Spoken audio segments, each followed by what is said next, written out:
everyone, welcome back to the Above the Line live stream on a Thursday night. Thanks for tuning in and thanks for sticking with us through some technical difficulties. We got that figured out and out of the way, and we're ready to start the show. A little late, but better late than never. My name is Taylor Kitchen, if you don't know me, and I'm the host of Above the Line, talking about motorsports all the time, motorsports media your way. And we have a stacked show tonight. I think there's a lot of just kind of silly season news to talk about. There's a lot of just news to talk about. I know some NASCAR drama, I guess, thrown in there as well with some scandal stuff that the AP wrote about. Jenna Fryer, I believe, was the one that posted about that. So we'll get into that later in the show. Also previewing Vegas. We're going to talk about the Roval recap right now, looking at the point situation for us all. I think mathematically at this point, Adam probably has the championship for the ATYL crew this year. So we'll see, but I think he's got it. I think he does. So very impressive comeback for him. Just I know at the start of the season was very rough, but we have that going on for us. But we will dive into the Roval a little bit later. But without further ado, we have a very special guest. I've been working with this guy at Racing America for, I guess, the past year, or I guess the start of this year, whatever. Will is an incredibly talented individual that is part of the Racing America team. He runs their social media accounts and does so much more. And we want to talk to him today about his role, what he does. And there's also a really fun fact that he sent me about being a voice in a Chick-fil-A commercial. And I need to ask him about that right off the bat. So without further ado, let's bring Will into the show. Hello. Hey, what's going on? Just making sure you can hear me. Yeah, I got you. You sound perfect. Sound good. Awesome. Well, I had to wipe the blush off right there that you just made me blush with all those compliments. Thank you. I appreciate the kind words. So it's been really cool to get to know you and work with you the last little bit, and really, especially these last couple of months, you and I have worked closely together on a lot of things. So it's cool to see your growth as well. Well, thank you so much. Yeah, it's been And a busy past couple of months. Yeah. yeah, thanks for having me on. Of course. Yeah, I'm excited to have you here. We have a lot to talk about, and we have to start off with the Chick-fil-A commercial. You sent that fact to me, and I was like, "What?" So tell me about that. Well, they say the power of social media is crazy, and I do have to agree. A couple of years ago, I had a tweet. Chick-fil-A was testing out this sandwich, and Concord is one of the test locations, and this is where I got it at actually. And had this sandwich, and I tweeted about it, and I tagged Chick-fil-A, and they actually replied to me in a DM, and they were like, "Hey, thanks for the support. Would you be interested in auditioning for a commercial for us?" And I was, first of all, I had to check. I was like, "Wait, this is the real Chick-fil-A account, right?" Yeah. It was. So I actually went through kind of a not really an interview process, but a process to get picked, selected to be in that commercial. And unfortunately, it was in 2020, COVID year, so I didn't get to go fly up and record my commercial. And it was only my voice, which it's still really cool to be featured in a commercial like that. That was nationwide, and people hear it. Unfortunately, it doesn't air anymore. They don't have that item, but yeah, a tweet goes a long way. And then they picked me up, and I was in a commercial, and it ran for a little while, and now we're here. Oh my gosh. First, so I have to know too then, like, what's your normal Chick-fil-A order then? Like, that's one incredible to be in a commercial for them too. I have to know the order. Great question. So I will rewind just a little bit here. The item that it was a grilled spicy chicken sandwich. They don't have it Okay. anymore, like the grilled spicy, but now if I go to my go-to order is like a spicy chicken sandwich, no pickles, fries, probably like a nice big sweet tea. Mhm. Can't go wrong That's with the that. go-to. Yeah. Yeah, sweet And tea, can't go wrong with that.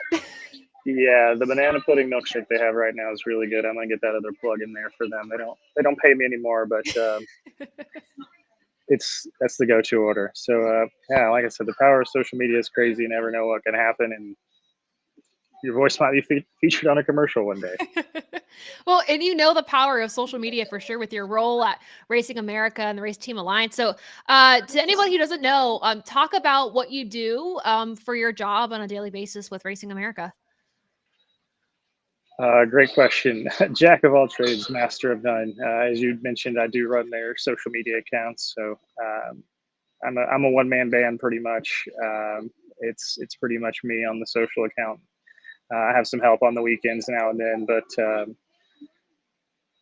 Facebook, Instagram, Twitter, formerly Twitter, now X, doing some TikTok stuff. You've gotten to help me get on that a little bit more, and yeah, just kind of running those accounts daily, managing that community, replying to posts, engaging with the community of NASCAR teams that we're involved with, and interacting with their stuff and making sure that their stuff is getting liked and posted and retweeted and all that good stuff. So um, I don't know. It's kind of hard to describe like a typical day for me because my days it changes so much.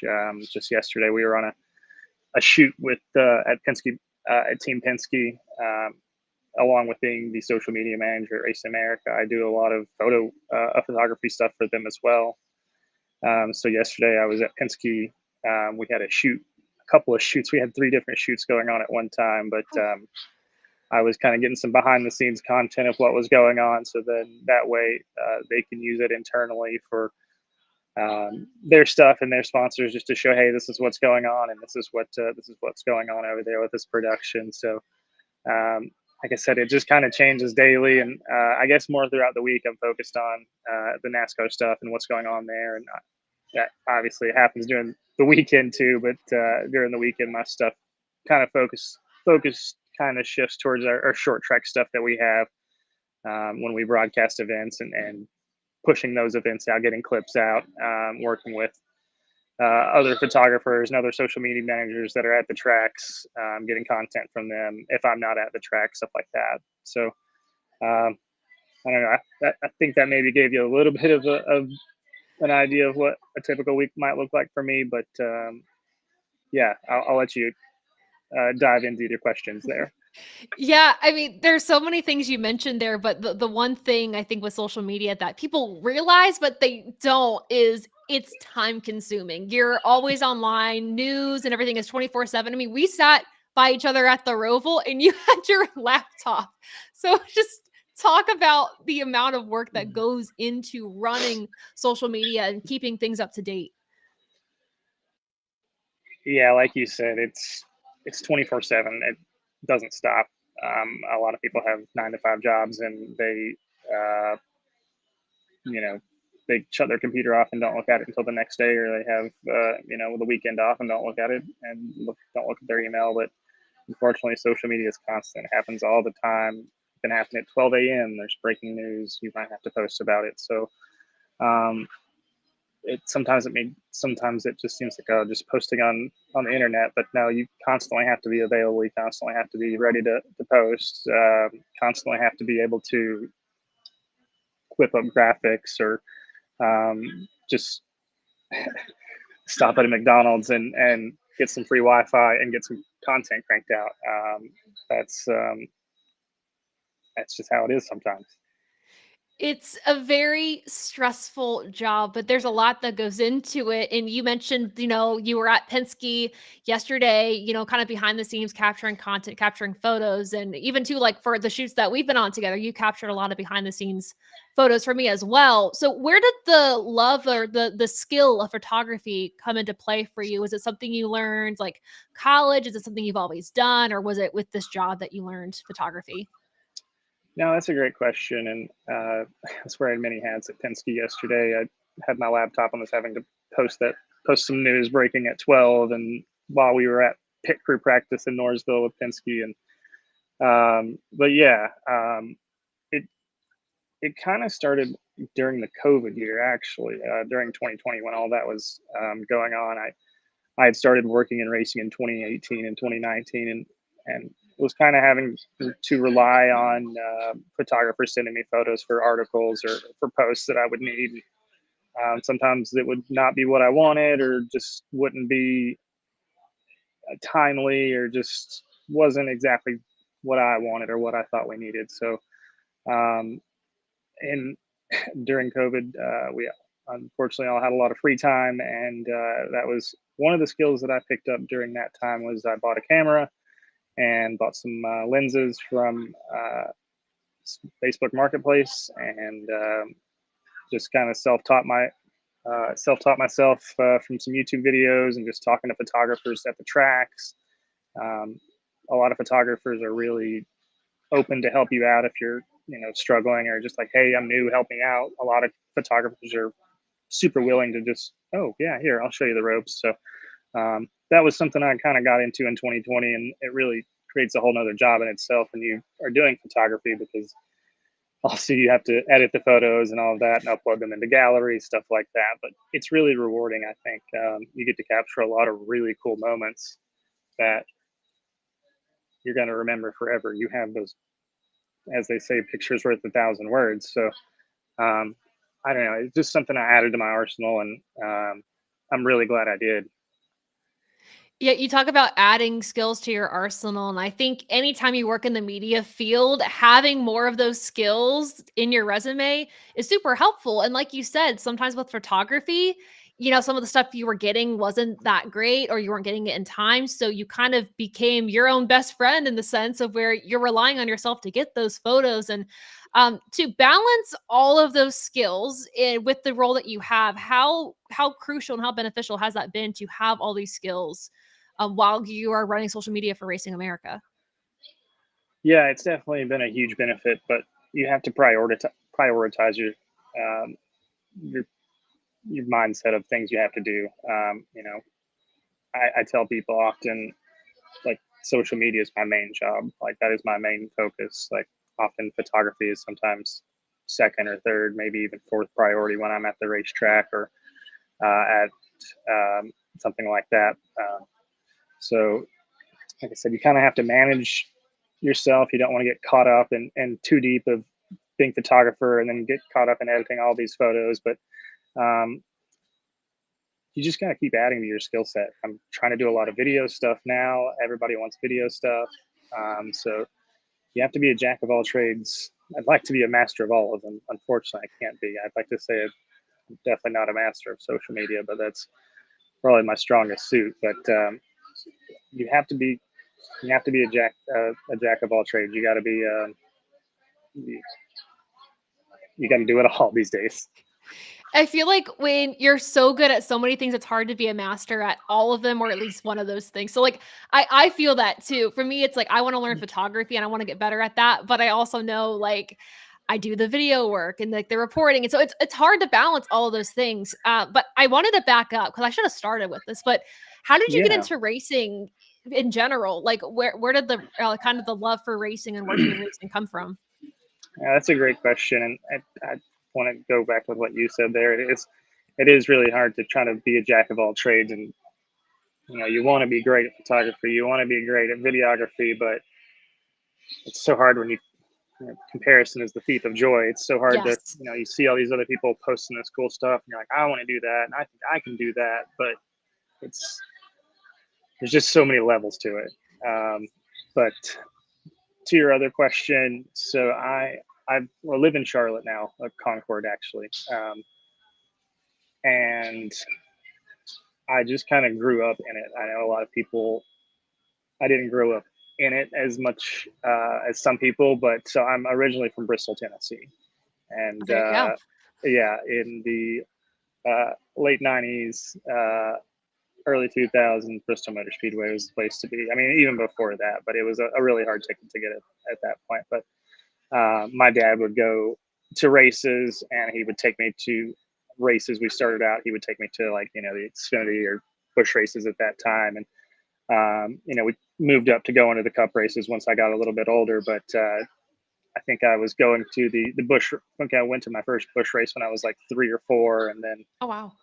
it just kind of carried on from there. I haven't missed a Bristol race. I've missed like maybe one or two. I'd have to go back and check. I didn't go to the COVID race. I sat in the parking lot and tailgated for the COVID race. But there was one other race I didn't make it to. I think back in 2011 or 2012. I was pretty sick. But I just was always around it at Bristol. There's some local tracks here around the area too, Kingsport and Lonesome Pine. And the local racing is pretty strong in East Tennessee as well. And you got North Carolina just right over right over the mountain there. So I just kind of got started at Bristol and went to college here in East Tennessee and ended up working at Bristol Motor Speedway. That was kind of my first job in racing, I guess you could say. So I started working at Bristol Motor Speedway, got involved with them, and worked with Kingsport Speedway a little bit too, and then got more involved with Bristol Motor Speedway, and that just kind of snowballed into what I have now and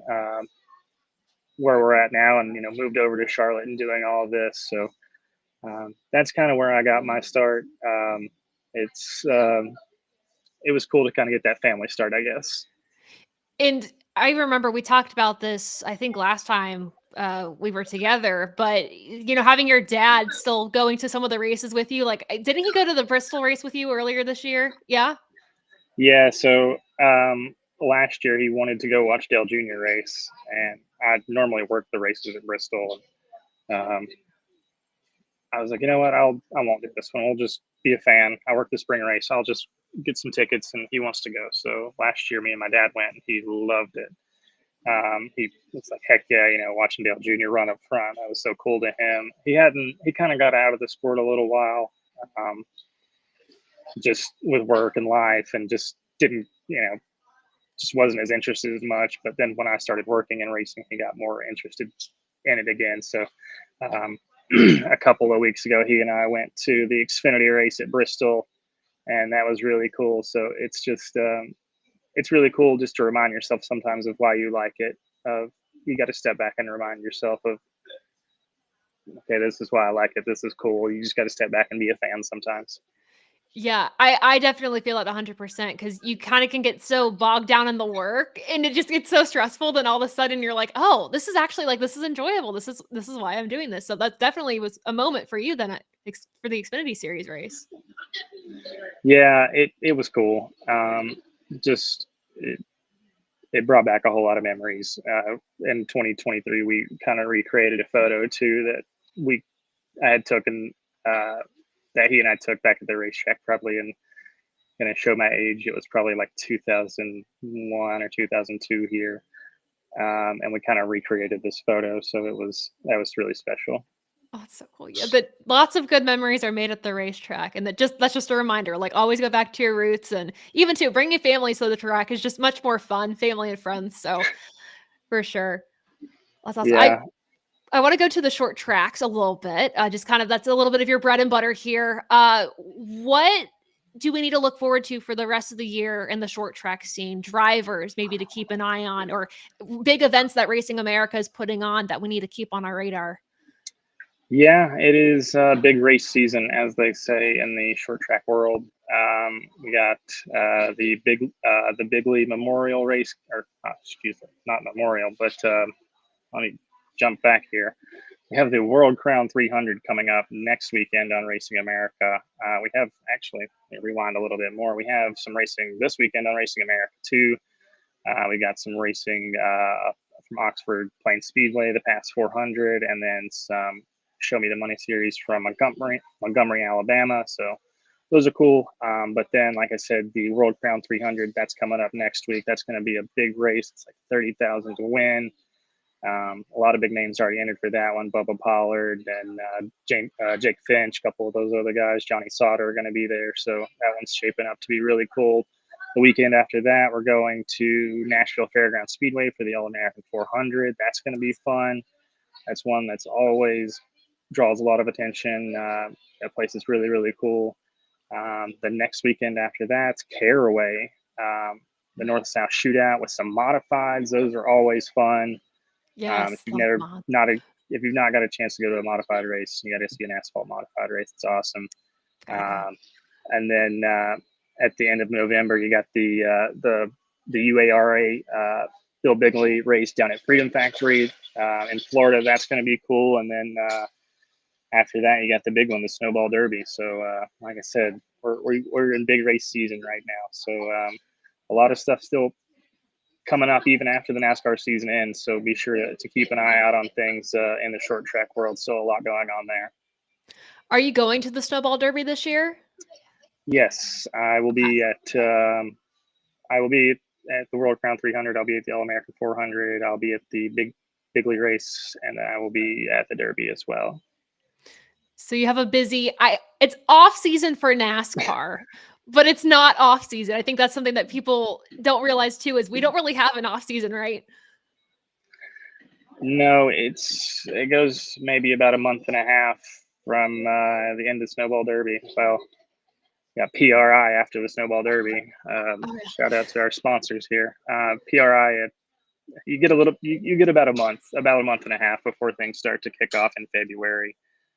Sometimes you get some stuff that starts at the end of January too. I mean, we'll have the New Year's bash at Dillon just right after the New Year's starts. So it's maybe 3 weeks of off That's season. it.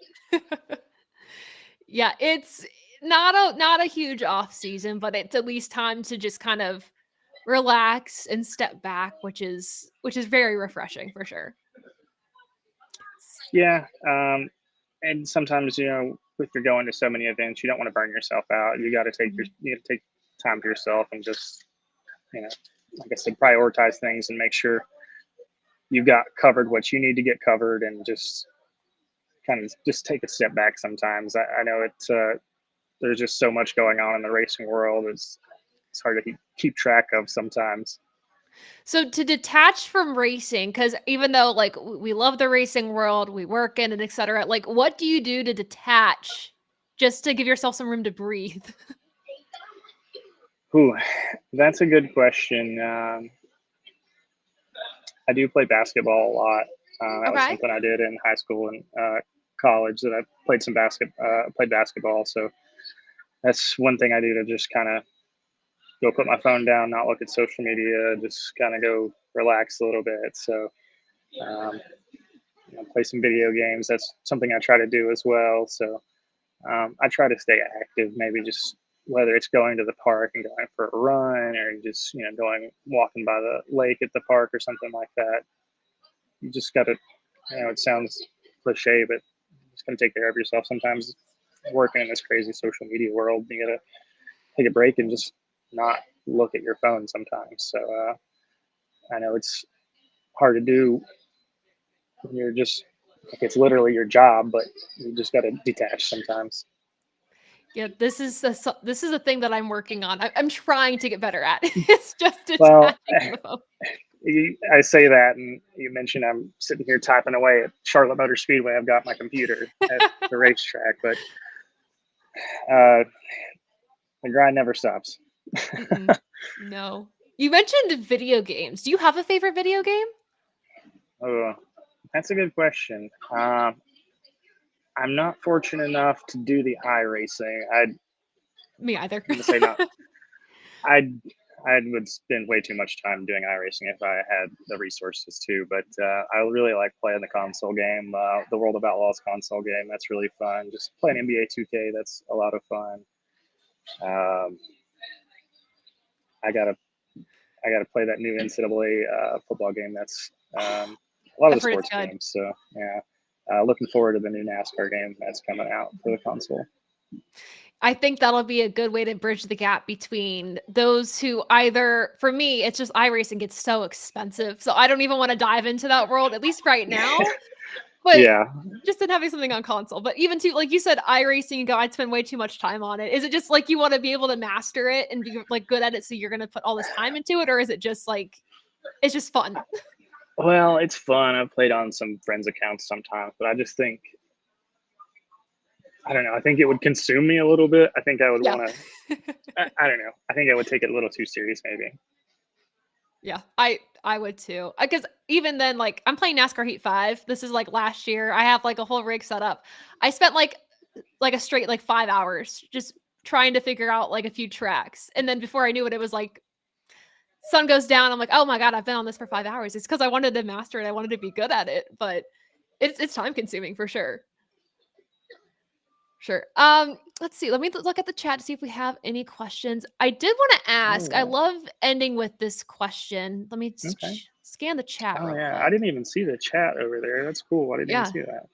everyone's popping off. Hello, chat.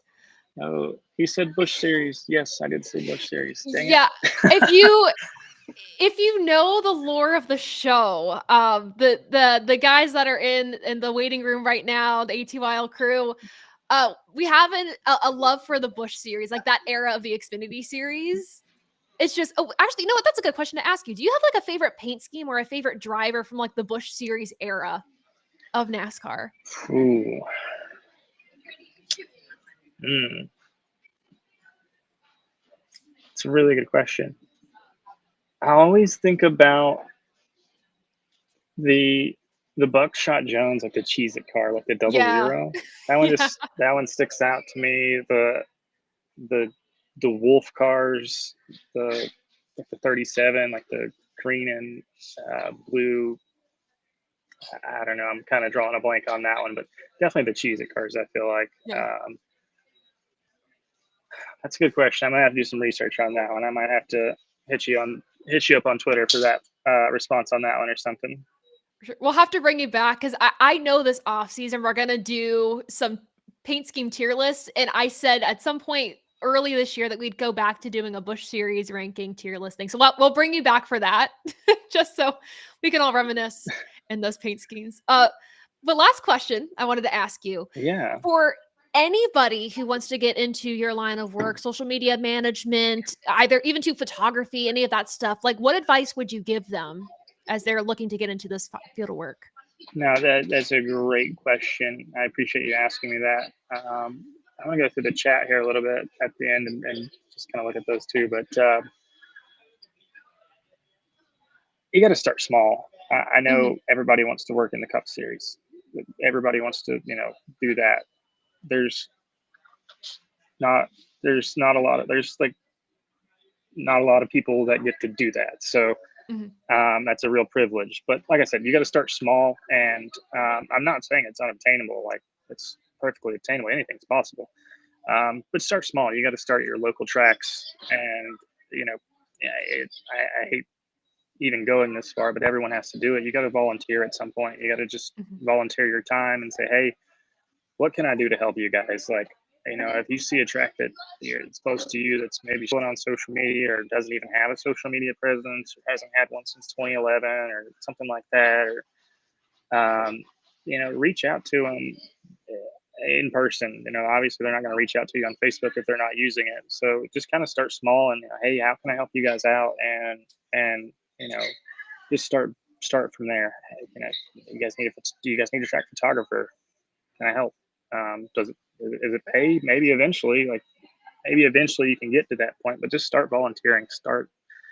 You know, I know there's so many opportunities at the short track level: photography, social media, announcing, videography. Like the world is yours if you go open to these short tracks. It's very open in what you can do there too. So um, my advice is just like to start small there. And in this space and world, it doesn't matter as much what you know, but as much as who you know.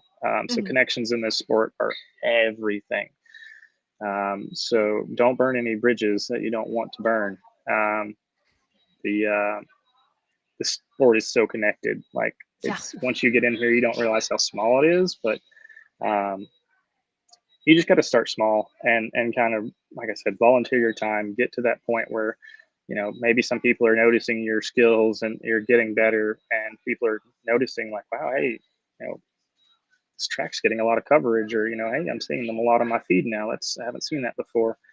um, and that's kind of how it worked out for me. As I started out at Bristol, did some stuff for them, and ended up working at Kingsport. um, got some real traction there. Ended up going back to Bristol, helping them with some more stuff. And then it just kind of snowballed from there. Like I said, it doesn't, the connections. Working at Kingsport Speedway, I met a guy who does Fox Sports social media, Fox Sports NASCAR social media. So he actually, long story short, he used to work at the track that I worked at, that I volunteered at. So you never know, like, I guess what the legacy is of the people that have came through the short tracks as well. I guess kind of like literally everybody from the racers themselves gets their start at a short track almost. So um, start small. That's my kind of ending advice, I guess. I know it's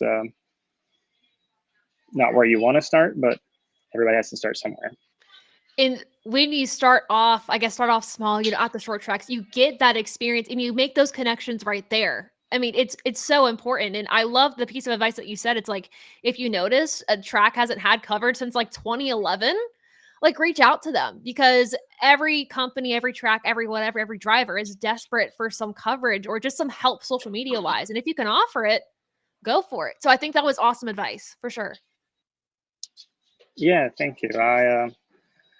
I've been there and done that. You gotta just put in the time and the effort. And like I said, if you see a track that's not, your local track hasn't posted since 2019 or something like that, but they still race every Saturday night, then go investigate, see what's going on here. Everybody's got to start somewhere. I keep saying that, but it's just true. 100%. It's so true. Everybody has to start somewhere. Will, thank you so much for joining the show tonight. For anyone who wants to follow your social media or kind of follow your journey, where can they find you? Yes, thank you. I am on Twitter, X, Instagram. All of my handles are at Will Bellamy 360 for most of my stuff. You can follow me on there and also give Racing America a follow if you haven't already. We had a pretty big following on there, and we're just trying to keep it going and spread the word. Racing America we're on Twitter, X, Facebook. Like I said, you've been helping me out on the TikTok game, so we're on there as well. We have a YouTube channel too. Be sure to subscribe to Racing America's YouTube channel. But yeah, follow me on Twitter, follow me on the Instagram, and connect with me if you guys have questions. I've seen a lot of questions here in chat, or a lot of people popping in. That's cool. If you've got questions on how to break into this industry, or questions on photography, videography, or anything like that, feel free to reach out. I'm an open book. It might take me a day or so to get back to you, but I'll get back to you. Hit me up on LinkedIn too.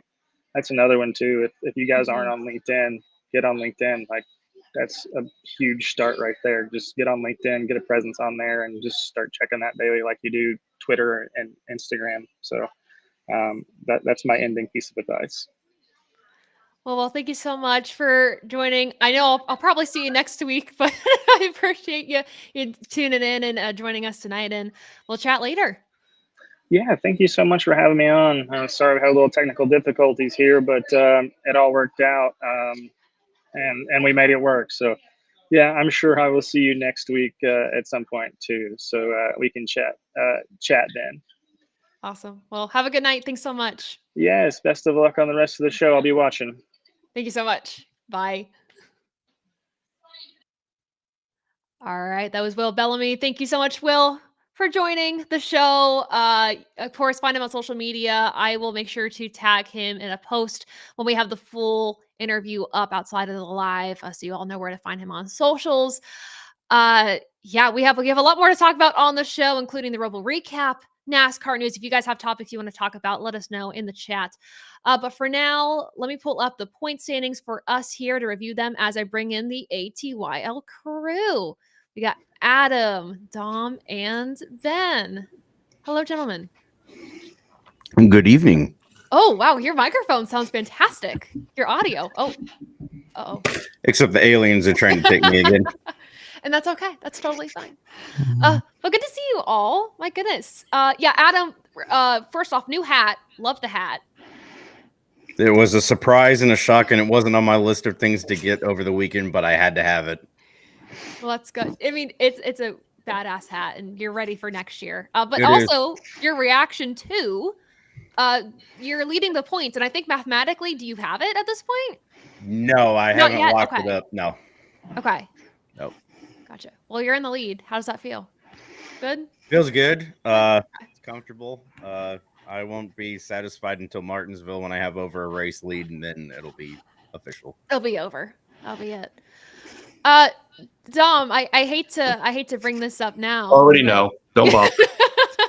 It was a bad weekend for Dom. I think it's also been a bad past 15 minutes for Dom, judging by his jersey and hat as well. Oh no. Yeah. Oh, buddy. Don't bother. Okay. Okay, bud. Okay. Well, I'm glad you're here. Ben, I'm glad you're here as well. Good to see you. My goodness, the whole crew. Besides Rob, we missed Rob. Rob was going to be here, but then of course traffic, the dreaded traffic. Mhm. The mass hats in Massachusetts don't know how to drive during rush hour. No. Poor No. guy. Anywho, these are our point standings. Let's move into the drivers' points. The big story after the Roval for at least the Cup Series was Alex Bowman was disqualified. They found that his car did not meet minimum weight requirements. Hendrick Motorsports had the option to appeal. They decided not to, saying we simply just did not give ourselves enough leeway into making that requirement. I know everyone was like, oh, there was a piece that fell off of Bowman's car. Maybe if Hendrick Motorsports decided that wasn't even enough for them to appeal. So we have that. So Joey Logano is in the even numbered year streak, continues potentially. So we'll see. But yeah.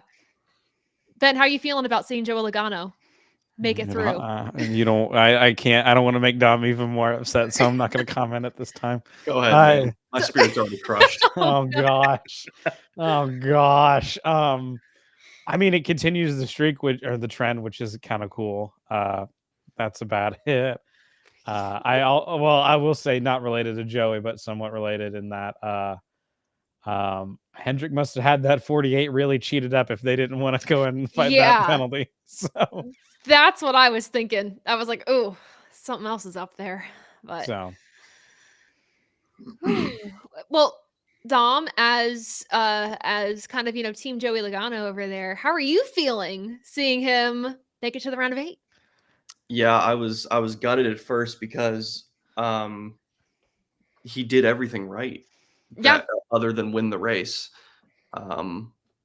He's not really he's only got one road course win in his career, so it's not his forte.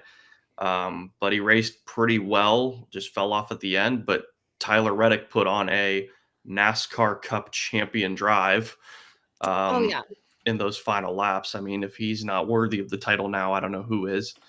That it was just an incredible drive from him. And I sat back in my chair thinking, well, at least he got beat by someone that was just so freaking determined to make it that they would let no one stand in their way.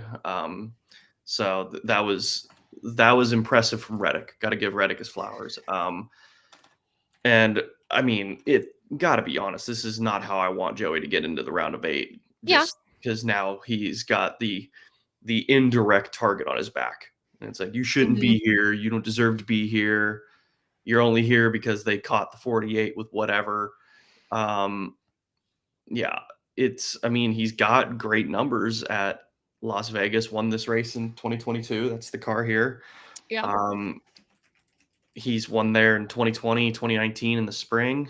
He's good there. He's decent at Martinsville too. He's got a win there. The short track package for Penske has been solid, but I mean, it's pretty obvious he's not the favorite, and I don't see him as the favorite. But it was a pleasant surprise on my flight home from Ohio to get the word that he was actually going in and to see who was going out. Yeah. Slight dig, but that's fair. I mean, you cheat, you break the rules, you get caught, and you're on your way out. And I will say for Joey Logano too, like 2018, he was the underdog and he got the championship. So again, it's with this format. You just got to be good at Phoenix. You got to make it to the championship first. Then you got to be the best at Phoenix, and there you go. But I mean, this could put Hendrick under the microscope now that one of their cars has gotten caught. I mean, there's that thought process too. But even too, Dom, you mentioned, Tyler Reddick running the way he needed to run because it's been an abysmal playoffs for him, but he did what he had to do to make it to the next round. You even talk about Austin Cindric, who finished 4th. He had an issue on pit road where they didn't get the tire tight at Kansas, put them in the back of the pack, could not make headway.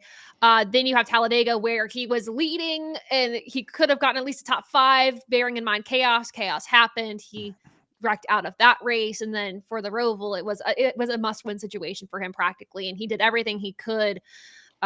They should be really proud of their effort though, because nobody thought that Cindric would make it this far. But then we have to go on to this part of things, which is this was a bad week to be the 48 car period.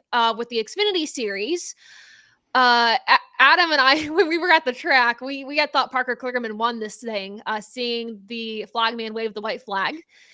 And then all of a sudden, NASCAR scoring and timing didn't line up with what we saw from the flagman, and he didn't reach the white flag in time. I think I had a perpetual stink face for the last 12 laps of did. that race.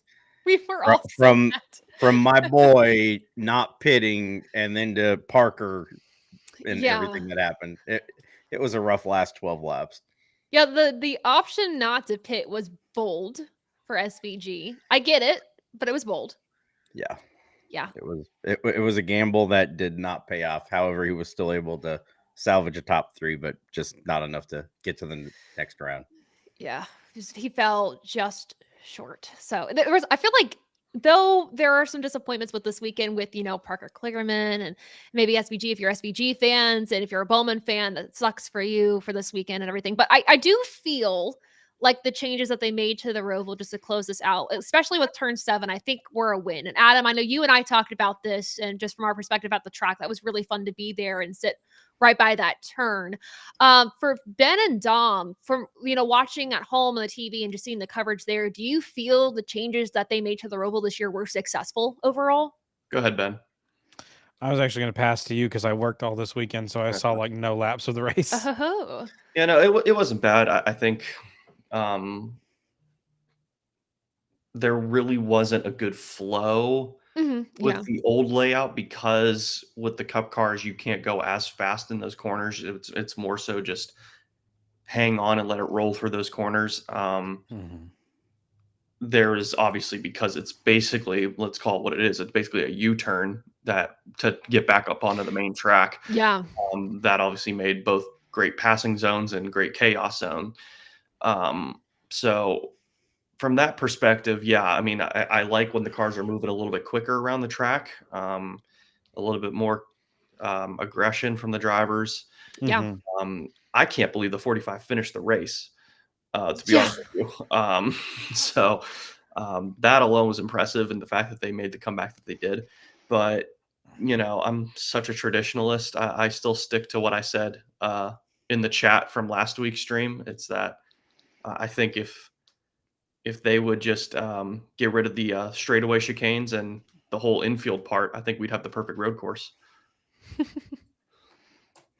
Fair. Fair.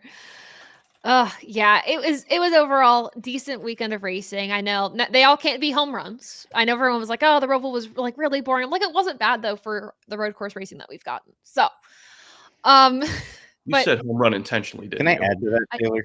I did. Yes, add to it. Can I add to that? Okay. Yeah, go for it. I think when you are actually there in person, it's a completely different feel. Right. For the Roval, because what I saw on Sunday compared to what I witnessed in person on Saturday was almost night and day. I mean, and the product that we saw from the Xfinity Series versus Cup is going to be different too. So taking that into account, but you do have a point, like especially like with road courses in general.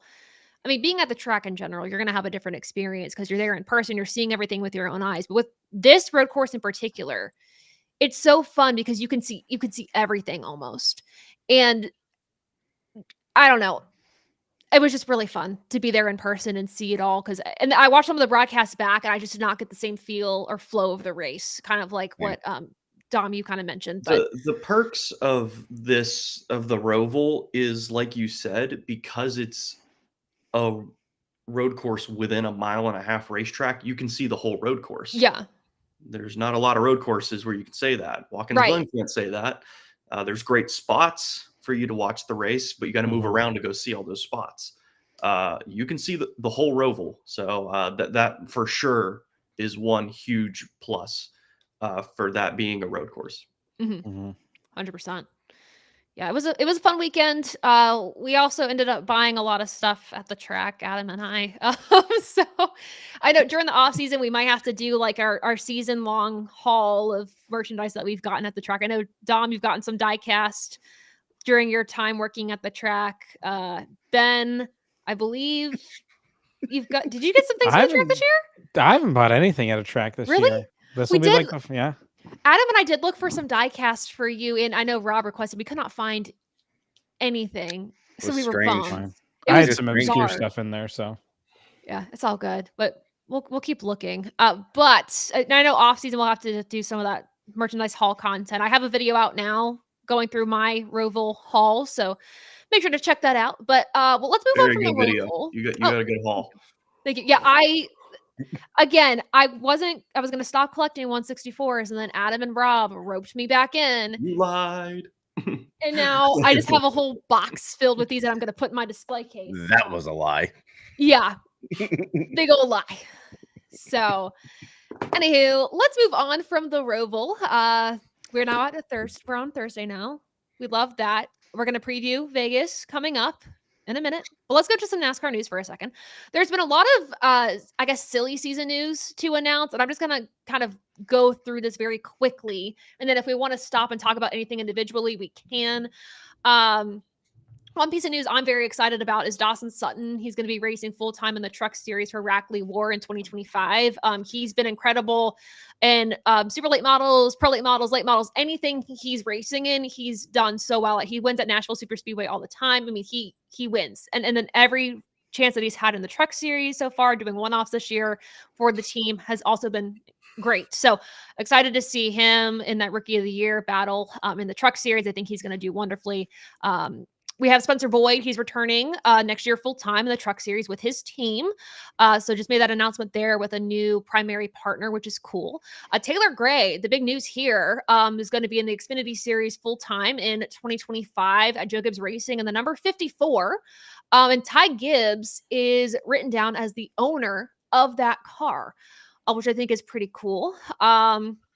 Other, I guess, silly season news before we kind of talk more about this is Travis Mack is out as the crew chief for SVG, and Darian Grubb is going to be filling in the rest of the year as the interim crew chief as they try to figure out what they want to do with that position. But I guess that's all silly season stuff. Is there anything we want to dive deeper into before we move on? This is your show, superstar. Okay. Because for me, like, I guess talking about Taylor Gray, do we feel like, I don't want to say do we feel he's earned a full-time Xfinity Series, right? I don't really know how I want to phrase that, but more so, how do we feel he'll do in the good? Looking at how many years he's been in the Truck Series, I think it's about time that he got some type of advancement. Mm-hmm. But if I was a Toyota exec looking at the crop of Toyota drivers, I would have picked someone else that's in a title hunt for a truck championship. Yeah. I mean, valid. I mean, I don't know. I just, my question is, what is the plan for Corey Heim? That's where my that was who I was alluding to. Yeah. What's the plan for Corey Heim? Yeah, because I mean, Taylor Gray hasn't even won a truck race yet. Right. Like, he's come close. He's got 2 ARCA wins. Yeah. Mm-hmm. I don't know. It's like, I get it. He's probably got money coming in to help him out. That's probably what's aided a lot of the JGR starts he's had this year. But yeah, this just furthers the question of what is, like, obviously they've got gold in Corey Heim. 100%. That just tells me there's got to be a cup ride waiting for him. Because if you're going to move Taylor Gray up to full-time Xfinity and make Corey run another full truck season, I just don't know. I don't know. Yeah. I mean, They know something I don't, clearly. I wonder if we're not viewing the Toyota pipeline in full. Yeah. Because he is the Legacy Motorcycle Club reserve driver still. That's true. So part of me wonders, let me figure out how to use words again. And he he was a third driver for 23XI earlier in the season as well. Maybe this is kind of him just biding his time now, kind of just holding to himself for maybe a 2311 third charter shows up. Maybe Legacy Motorcycle Club figures it out and gets a third car, which I think is light years away at this point from happening. Yeah, they need to. We gotta get 2 cars able to finish. Yeah. We gotta get 2 cars in the top 29 first before you have that conversation. For like a lap, like that team has fallen in the dismay, and it's crazy. Yeah. So maybe this is Heim just kind of biding his time for something better. I Mhm. don't know. I don't necessarily like. I don't love the move for Taylor Gray. I'm with Dom of like. It's odd. It's odd, and he's never won a truck race, and he's only won 2 ARCA races, and they both happened this year. And they happened in an off year for the other good team in ARCA. Like, it's just a really weird.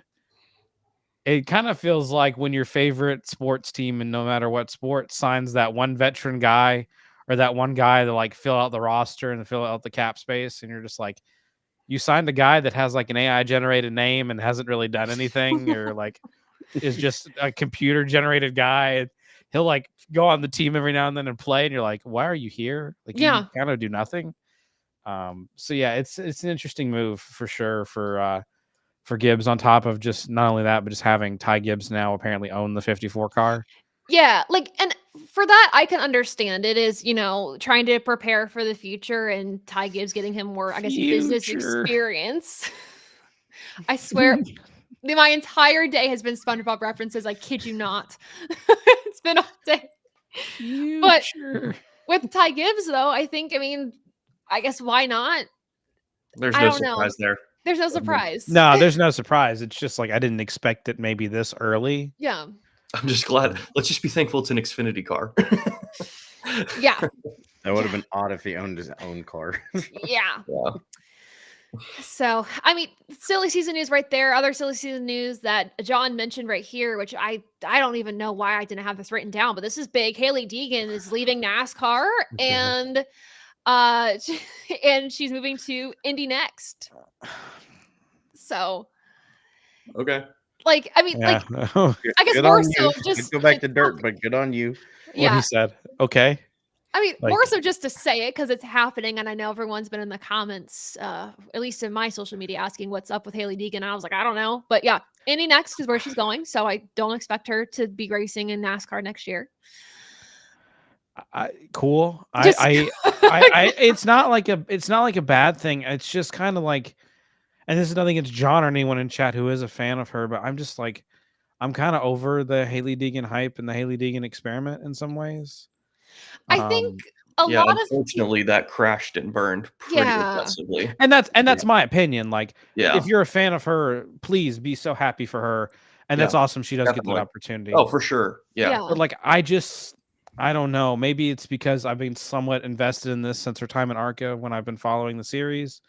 But I'm just kind of over it now, Yeah, and I think to John's point, it's probably best for her because she really hasn't done anything. She's had opportunities in some of the best equipment in the truck series, fell very short. Best equipment in general. Like, she drove DGR cars in ARCA. She drove Drove McNally cars for the ARCA West. Yeah. she was when they were good. She drove, I can't even remember all the truck teams. DGR. DGR, which then Right before they changed the track on. I couldn't remember if she drove for Tricon or if she left right before they changed. They changed to Tricon when they went back to TRD. Mhm. That's right. But she drove for them, and then she drove for Stuart Haas a little bit, like she made that start, the one start that was the That was at SS that was- Green, which I think SS was Green actually Line. car prepared. Yeah. Yeah.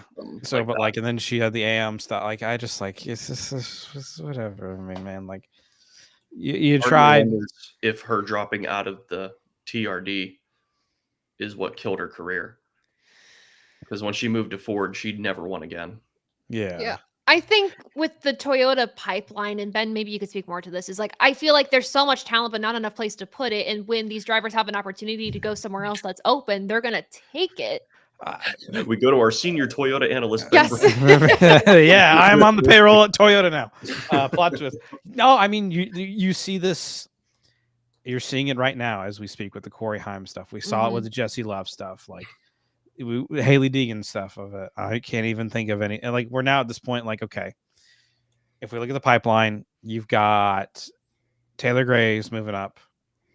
William Swalch is rumored to probably move up to Xfinity as well.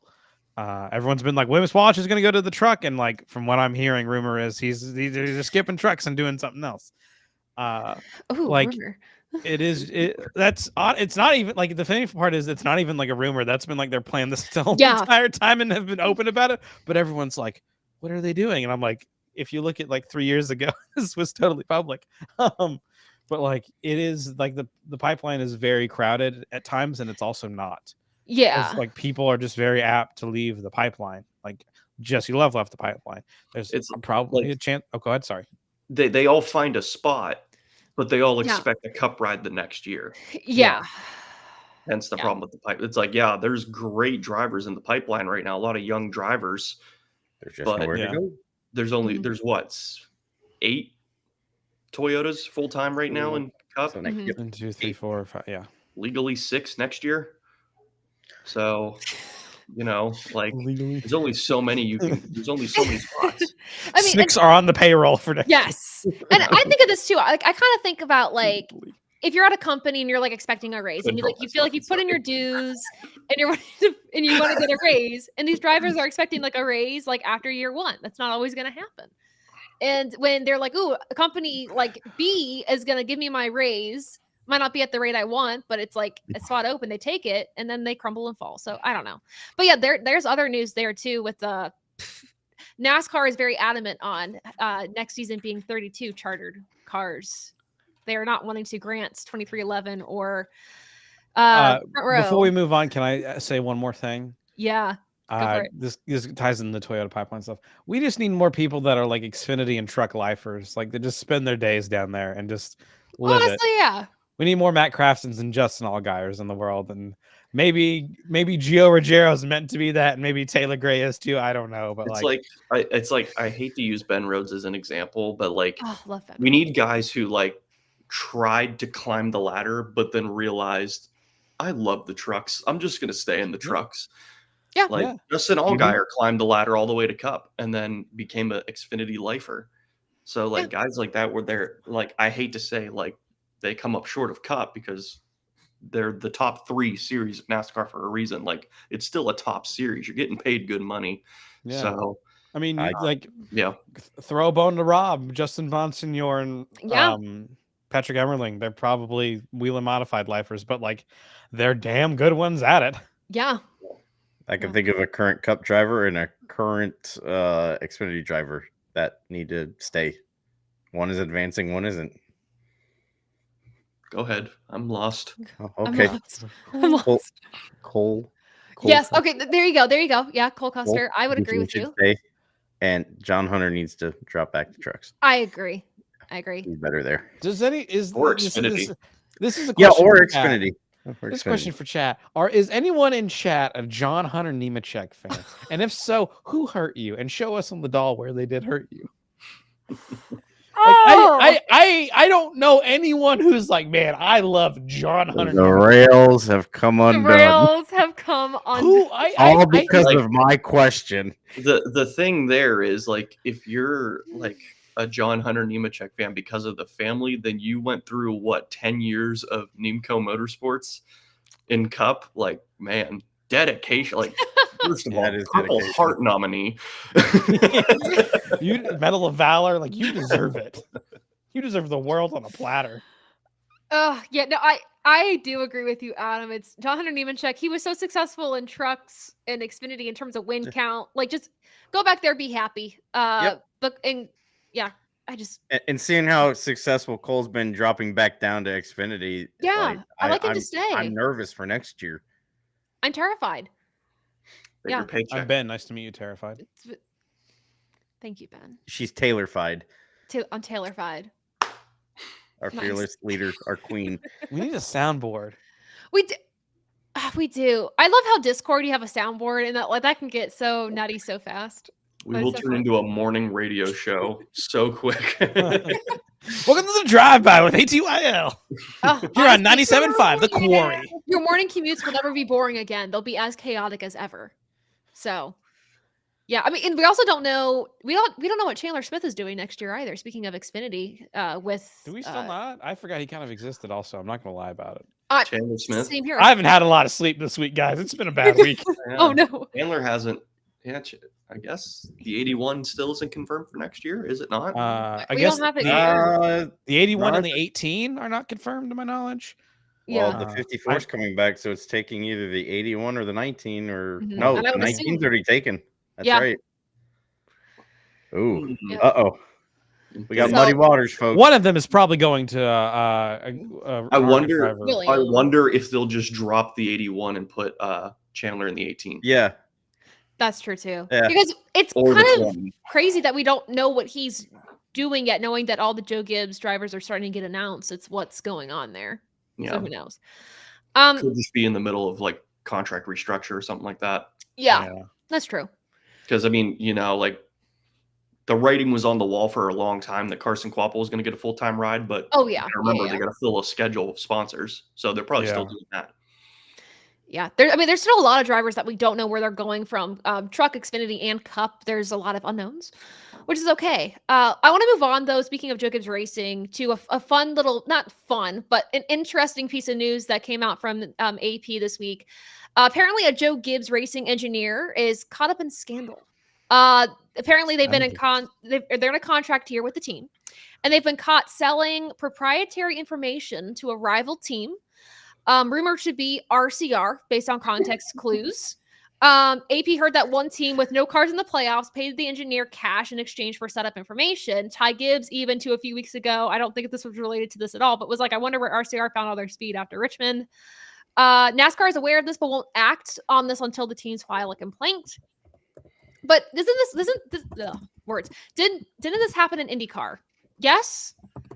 With This like the happened in Rahal ARCA. Linneman? Well, it didn't happen in ARCA. I feel like it's happening so much this year ARCA with Will alone. Kemmel. It happened in ARCA with Will Kemmel because he was like selling setup happened stuff off a long time It ago. happened too, in like- Formula One. Happened in Formula yeah, One. so- Yeah. I was gonna say I'll bring that up, Adam. In Yeah. 2007, a disgruntled Ferrari employee and No, grazie. McLaren were in cahoots, but Yeah. McLaren apparently got their hands on a lot of Ferrari's technical data. And to give you an idea of the absolute extreme consequences for this, McLaren got fined $100 million and got kicked out of the World Championship. So that's Our the number extreme. 220. See, that I I- didn't know. The yeah. fine there. God. I don't obviously I don't see that happening, Oh, but no. I'm sure No. there will be hefty fines and hefty penalties, and we could see an FBI raid. So hey, man, Rahal keep Linneman. your eye on I-77 the next couple weeks. You see some unmarked cars heading northward, you know where they're heading. Oh yeah. The best part is they'll be stuck in traffic the whole time. It'll be a delayed raid. That government bill won't pay for the toll. No. Oh God. So much is happening. My goodness. Anywho, gang. Oh wow, that was 2013. Never mind. Sorry. You're good. I was reading up. I couldn't remember when it was in 2013 that the whole Frank Kemmel ARCA stuff was that Mhm. Venturini sued Frank because Frank was allegedly taking photos of the cars in the shop setup wise and sending them to other people and selling the data. So Incredible. so yeah, it's nothing new. It's all No. it's all scam and steal from your work, kids. Espionage at its finest. Anywho. We're Mission gonna- failed. We'll get them next time. We'll get them next time. Let's move on to our preview. Wait, we didn't talk about the of- charter stuff. Okay, we're not going to talk about the charter stuff. Like, Moving here's on. right now it's just that NASCAR doesn't want to give 2311 or Front Row Motorsports their charters. They're planning on running next year with only 32 charters, but like that's not confirmed yet until it's all seen in front of a judge. Then it's done with. So like there's that update on what NASCAR's viewpoint is and what their Just thought the process audacity, is. though. But the audacity. still- Well, so go ahead, Dom. I'm gonna Oh, find she this put a tweet. finger up. Well, I don't get like the difference between being chartered and not being chartered. Because they still get to run the full schedule. Guaranteed revenue and starting, The money. and you get the media guaran- part of the media. Guaranteed Guaran- TV money. Yeah, Guaranteed TV money. yeah. Yeah. with this new $1 billion, however many $1 billion deal Because that went it's down. not guaranteed doesn't mean they're not getting it. No, but that that doesn't would mean they're go getting towards- all of what they could get. Is the thing. That would Right. go towards the lawsuit of being like, we didn't sign up for a charter, we didn't want to, and now we're not getting paid at all. Well, in NASCAR, according to Bob Pockrass, in one of their statements, they said, quote, NASCAR is working on reallocating funds that the plaintiffs, 2311 front row, would have received to increase prize money and other special rewards for the 2025 season for the benefit of the teams that timely executed the 2025 charter. Less charters, more money. As well as open teams who can Revenue compete to win the increased prize money. That also said NASCAR opens this filing with, quote, plaintiffs have filed a meritless suit against NASCAR alleging baseless antitrust claims in order to obtain commercial agreements they previously rejected and to attempt to extort more favorable contract terms. It's a lot of professional words for a playground argument. This is like when Honestly, Metallica yes. sued everyone for having like metal references in their Yeah. stuff. You lost me. Basically, NASCAR is just saying, like, your point is like baseless because you're just mad that we didn't give you the terms that you wanted. So this lawsuit means shit. Swear Is jar. it? But yeah. Is this just a giant game of nan nana boo boo? It feels like It's it. all court cases, if we're honest here, that are not Yeah. involving like batter situations. Yeah. So that's the update with the charter stuff right now. Obviously, we'll know more in a few weeks as to like what's really going to happen to those teams next year as we continue like the lawsuit and all this other stuff. But that all said, we got to get the show on the road, folks, because I know we started the show a little late because technicalities. I think we should buy those charters. So, Yes. do you have like how many million? Like 40 million is what the last few charters I've got sold like for? $30 in my wallet. Okay, I have a credit card. Can- That Okay, well, what does it max out at? Can we run 1,500, but it's halfway 124 full skill right car? now. Debt. If we can run a team with 124 skill cars, we'll be okay. I think I it. was So gonna do it. here we've got the nose of the Kligerman car. If we can We just do. build around it, we can just show up and enter the show. What if we just we could do that. Right? Let me call my people. Well, yeah, let me call my people. Add me, call your Stepdaddy. people. Daddy, anybody. We can fundraise. We can do this. We got this. Mark could fund Do this. it. Because my question is Let's too, go it's like A those GoFundMe. a GoFundMe. But then my question is like, if those charters aren't going to run next year, are they free? France family racing, baby. That's what I'm concerned about. I don't want that at all. I think that Gonna was a happen. lot. That was part of the problem. That was part of the problem. lawsuit. That was a lingering issue. Monopolization, folks. Oh. All right, seriously though, we Go got to from move where on. you work, kids. All right, Dom, it's your time to shine. Projected Is top it? 10. Vegas, yes. Well, Yes. all right. Let's get You'll this over shine more with. than the Guardians right now. Here you go. Hopefully, I did this in like 5 minutes. Hopefully, this all is correct. So- Fingers crossed. It was a busy day. All right. Let's see. Love you guys. I've Okay. got the stats here. We got Joey first, Truex second, Keselowski third, Kyle Busch fourth, Kyle Larson fifth. Top 5 is correct. Blaney sixth, Denny 7, Reddick 8, Suarez 9, Bell 10. Yep, all good. Beautiful. Well done. All right. Well done. Congratulations. Paint schemes don't matter. We got the cars right. Perfect. Yes. Awesome. Okay, yeah. So let's start here. This is I look at these numbers too, and remember, we've only been racing at the fall Vegas race since 2018, so Mhm. these are still pretty fresh numbers. Not as concrete as some other races, like Talladega. But Joey Logano is number one because he has a single-digit average start, average finish, and no one else in the top 10 has that. Killer. Has the win in 2022. He, along with Truex, Keselowski, Larson, Denny, are in the top 10 with a win in the fall race at Vegas. The only outstanding one is Kurt Busch back in 2020. But Joey Logano has an 8.7 average start, 8.5 average finish. Very consistent. He has 184 laps led. He led the most laps once. And if I pull up here, I put down who has top 5s and top 10s. Joey's got 2 top 5s, 1 top 10, which is not the best of our top 10. but just his average numbers were just so good. That's what put him at number one. But honestly, this is a weekend where I say number one on our board is up for debate. If you look at Martin Truex Jr., he's got the best average finish, 4.7. That's the best in the entire field. Won this race back in 2019, has 4 top 5s, which is the most in the field, and 2 top 10s. So I think the stats say Martin Truex Jr. is going to win this race. He has an average start of 13.3. That was the one thing that kept him out of being number one. Has 138 laps led the most laps once, has completed every lap, just like Joey Logano. Truex, I think, is the statistical favorite for this race. But again, not being in the playoffs could hurt him a little bit. I know that the playoff cars get a lot more attention going into these race weekends, but we saw Ross Chastain win Kansas. So anything can happen. And this would be a great way for Truex to end out his full-time career. Brad Keselowski is third. He has not won the fall race, but he has won, he won 2018. Sorry. He did win the spring race 3 times. So he is very good at Las Vegas. Finishes a 1st, 3rd, 13th, 7th, 17th, and 4th. Very good numbers for Keselowski. 3 top 5s, 1 top 10. One more thing to mention about Martin Truex. Has never finished outside the top 10 in the fall race at Vegas. There you go.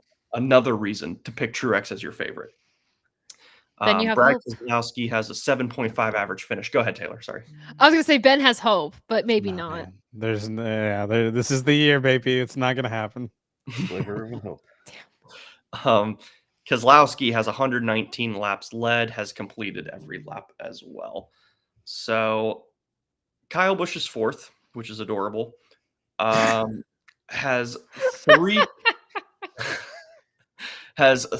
consecutive 3rd place finishes, which is very impressive. Has 3 top 5s consecutive, 2 top 10s to his name. He is 4th on the board with a 6.8 average finish and an average start of 10th. So the numbers for his hometown race are very good. But only 9 laps led and has not DNF'd. So he's a consistent racer at Las Vegas. The spring Vegas race was good for them too. I know it's been a bad year for that team, but they did have both cars had a good spring Vegas race. So I would not be surprised to see Kyle be competitive. Again, I don't see him winning, but I think he'll be competitive. Mm-hmm. The man of the hour, Kyle Larson, 5th on the board. Has won this race before. He's the defending winner of this race, and he also won in the spring, so he has got this place down to a science. 2 top 5s, 2 top 10s for Kyle Larson. 8.6 average start, 11.5 average finish, 254 laps led, has led the most laps once, but he does have 1 DNF. That's what kept him out of the top 3. So 5th on the board is Larson. 6th is Ryan Blaney, the reigning, defending NASCAR Cup champion. Oh, yeah. Still in it to win it. Hell yeah, brother. Has not won at Vegas, but has 3 top 5s, 2 top 10s. So very good numbers for Blaney. 9.3 average finish. Very solid numbers for car number 12. Has 49 laps led, no DNFs. 7th is Denny Hamlin, who won this race back in 2021. His average starts and finishes are both double digits. Average start 13th, and then 11th is the average finish. 290 laps led, which is the most in the field. Has led the most laps twice, most in the field, but does have 1 DNF. So that is why you see the Yahoo number 11 in 7th. Tyler Reddick is 8th on the board, and he also has really good numbers. Only 4 starts, I believe. Yes, only 4 starts. So because of not racing 18 and 19, that doesn't really help the case. But his finishes, after 2020, he finished 38th, not a good one. But since then, 6th, 6th, and 8th. So good finishes for Reddick. Average start of 9th. I can see Reddick being a definite player in this race. 37 laps led, 1 DNF. Daniel Suarez is no longer in the NASCAR playoffs, but he's 9th on our board. 19.7, 17.2 are his averages. Nothing very spectacular, but consistency is key, and that's what he is. Has 60 laps led, no DNFs, 5 laps short of completing all of them, so must have gone down a lap in a couple of races, or maybe just one, didn't have a good day, but has no DNFs. He's completed every race. And finally, it is Christopher Bell, one of the big favorites to win the title, came just feet away from winning this race last year, but has finishes of 24th, 24th, 34th, and 2nd, so his numbers aren't spectacular. 11.5 and 21st are his averages. 61 laps led, 1 DNF. And that is your top 10. Looking at our stat leaders across the board, best average start is, I'll let you guess, you're wrong. It's Daniel Hemrick with 6th. Oh, God. Say what? Wow. Okay. Best average finish is Martin Truex, 4.7.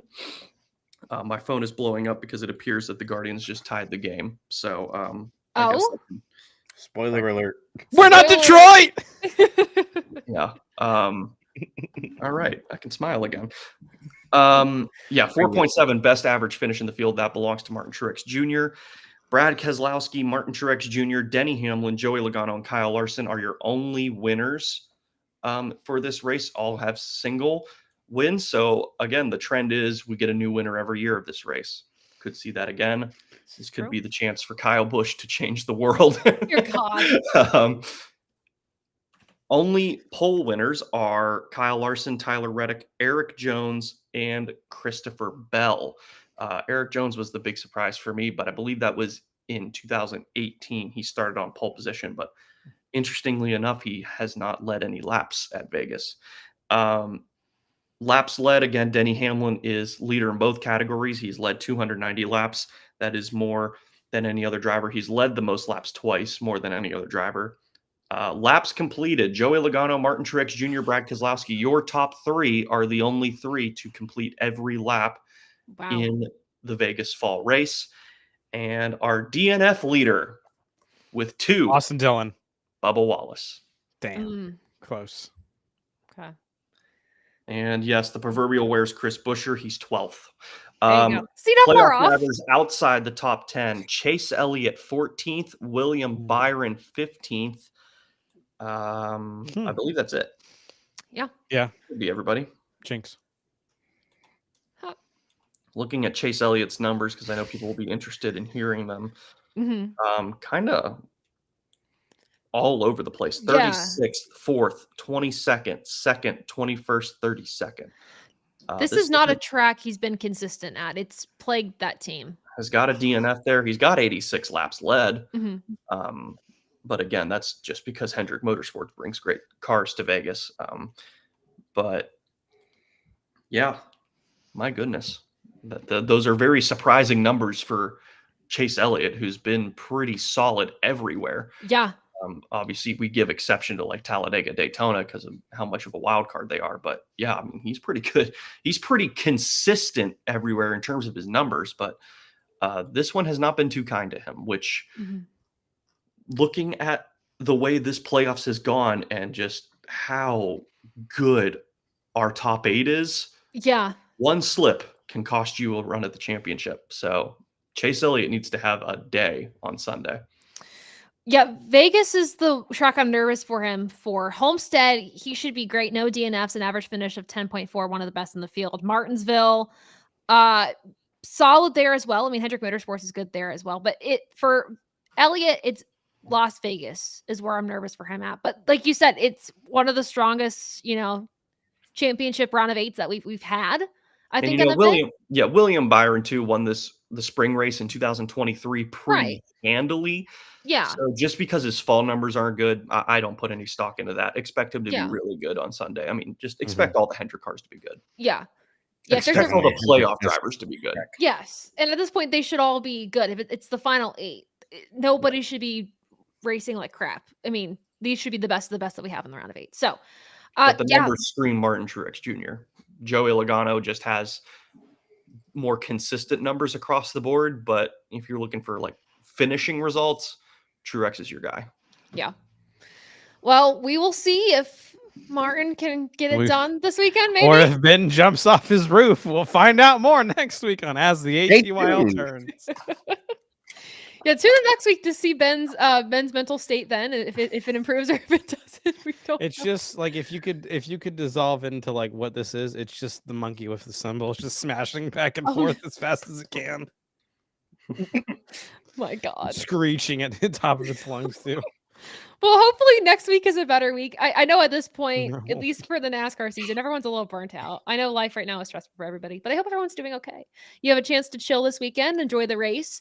But that is it for this episode of Above the Yellow Line Live. Thank you all so much for tuning in. Of course, make sure to go to tobychristie.com to read all your latest NASCAR stories.